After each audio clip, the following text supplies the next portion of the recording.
Reverend Diane Burke, would say this: there is nothing so terrible and ugly that God cannot look upon it with love.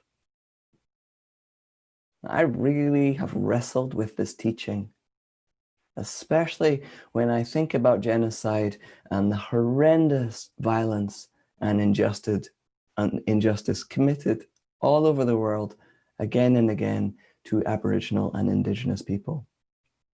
There is nothing so terrible that God cannot look upon it with tender love. Now, I personally need this teaching as we embark on Indigenous Peoples Day, because I'm so horrified by the legacy of colonization that I begin to shut down. And many of the gorgeous Georgian and Victorian buildings that make up Glasgow and Edinburgh, where I used to live, were built on the money from the slave industry and money invested in the New World. And when I, at 25, landed in Australia for 3 years and witnessed the poverty and social problems of my Aboriginal city neighbours, I was utterly devastated. How can this be normal? And normal it was. And here I am, many years later, in the USA, witnessing a slightly older version of the same living legacy that has harmed so many innocent Indigenous people.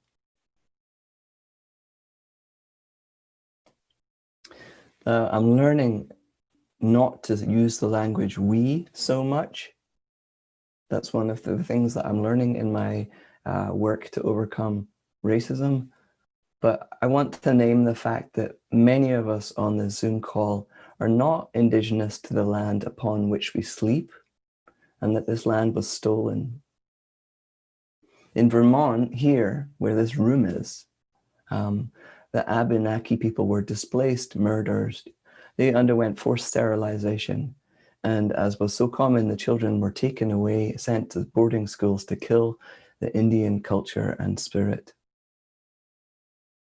This history is so repulsive to me that it's almost unbearable. And I know that a living history of this is held in the land and in the inherited racist culture and power structures that gets disguised these days as poverty. So I go back and I remember Diane's teaching. There is nothing so horrendous that spirit cannot look upon it with love. And I especially think about this when I want to turn away and increase the distance between the horror of the stories from the past and present and me. But the social justice work of honoring traditional tribal people is essential. And part of that is listening to stories from now and the past that are devastating and unjust and that make us weep. And I need to say, I'm not an expert here, far from it. Today I'm like, why am I the person giving this sermon? But this issue of colonization is something I care about very deeply.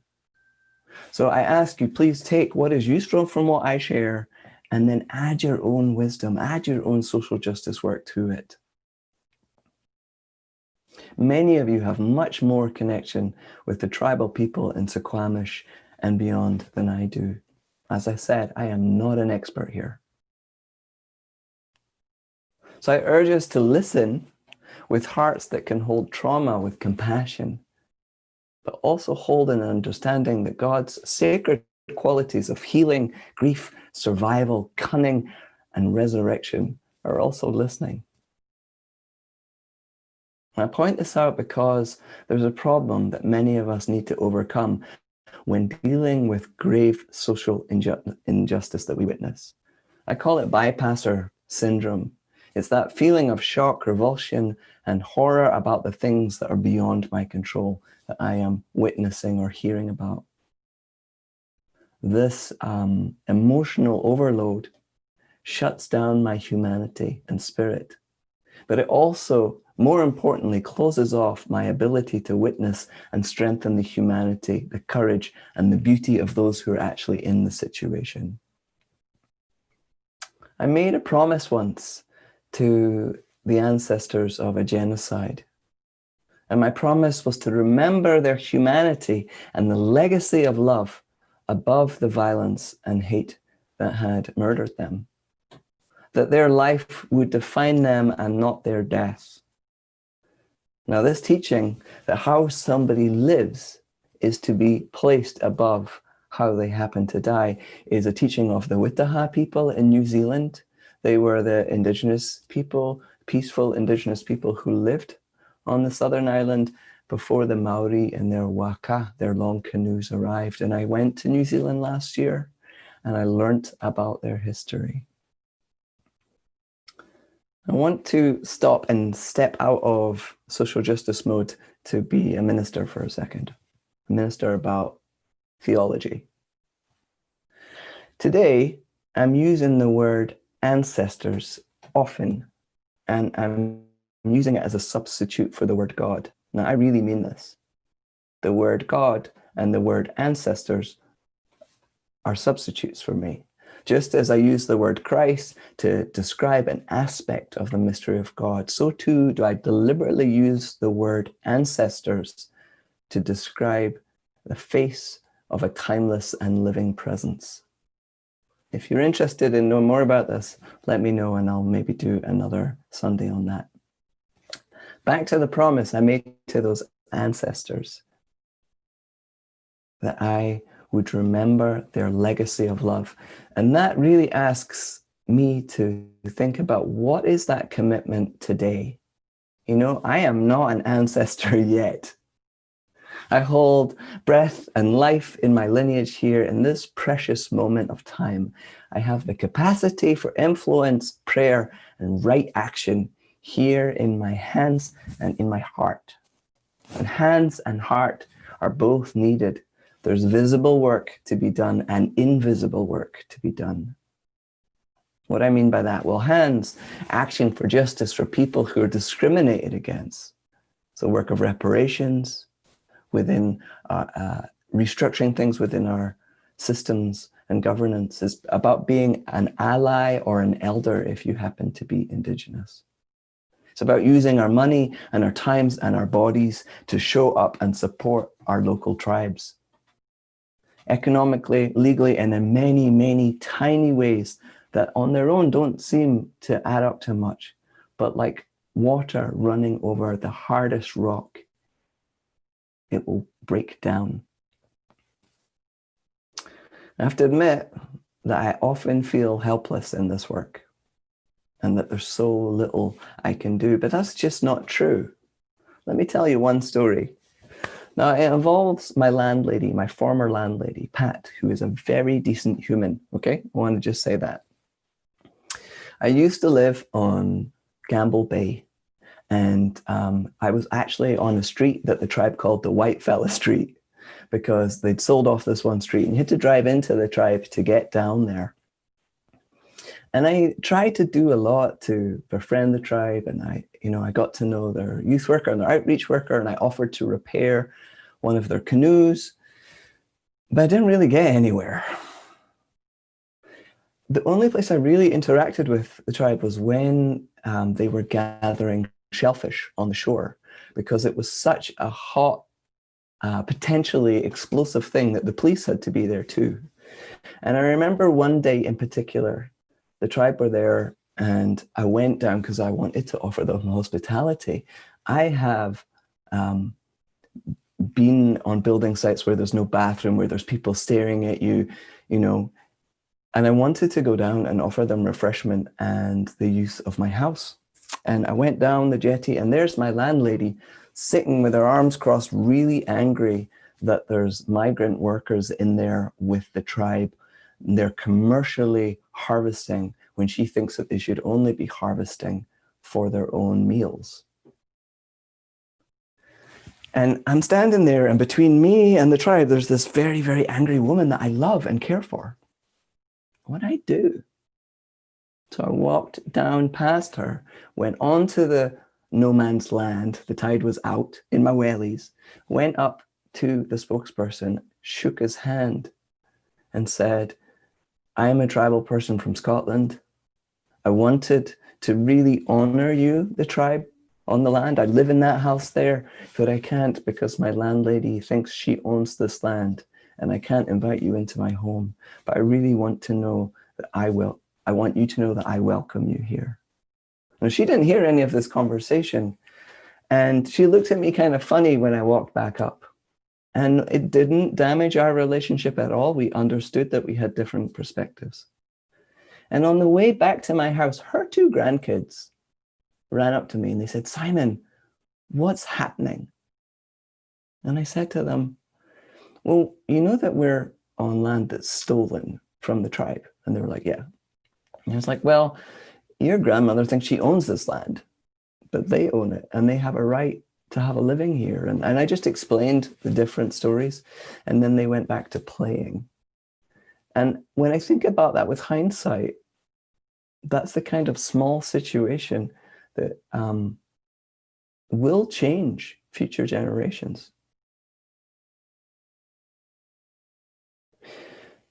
In the abbey where I used to live, we used to sing a hymn called "The Life of the World."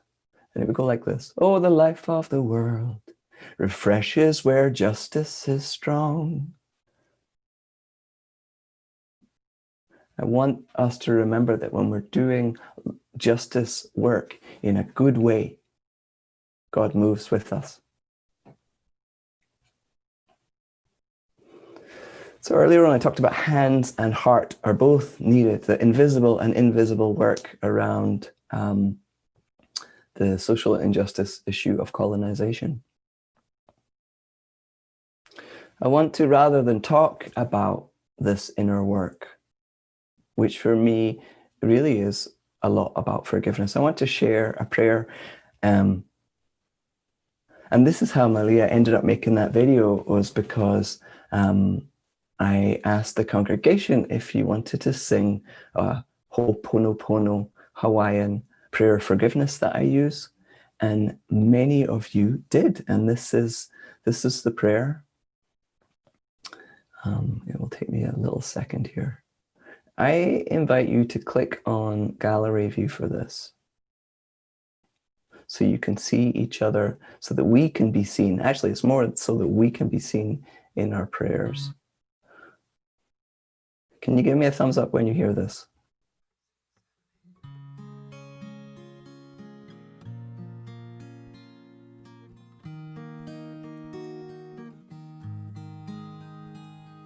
I'm sorry, please forgive me. I thank you and I love you. I'm sorry, please forgive me. I thank you and I love you.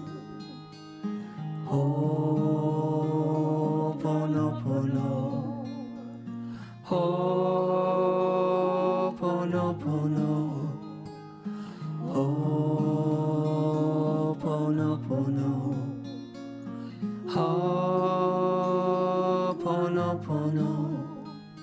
I'm sorry, please forgive me. I thank you and I love you. I'm sorry, please forgive me. I thank you and I love you. Ho'oponopono, Ho'oponopono, Ho'oponopono, Ho'oponopono. I'm sorry, please forgive me. I thank you and I love you.